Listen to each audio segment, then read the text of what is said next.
चला, मटणाचं नाही बरं का सूप, तर बाजरीचं आहे. ते कसं बनवलं ते तुम्हाला पुढं सांगेल आणि कशासाठी बनवलं तेही सांगेल. तर पहिले आपल्या चॅनलला सबस्क्राईब करा म्हणजे झालं.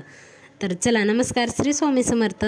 आणि मैत्रिणींनो, मी आधी एका साईडला गरम पाणी तापवायला ठेवलं आणि एका साईडला 2 चम्मच तेल घेतलं. आता याच्यात फोडणी टाकायची असते, पण लक्षातून गेलं, पीठ टाकलं गेलं.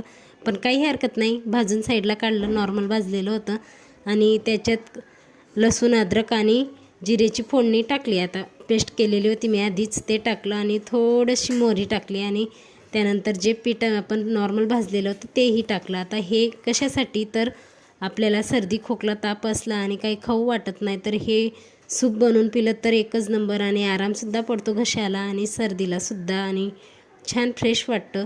त्यानंतर एवढं पातळ मी केलेलं आहे, तेवढं पातळ लागत नाही, थोडं घट्ट करायचं, उकडू द्यायचं आणि थोडे ओवा आणि हळद घालायची आणि आपलं सूप एक नंबर होतं आहे. त्यात गोड घातला तर खूपच छान, पण मी गोड खात नाही आम्ही, त्यामुळं मी घातलं नाही. त्यानंतर आमचे लेकरू छान सांगते, तिचे पप्पा हसून टाळतात.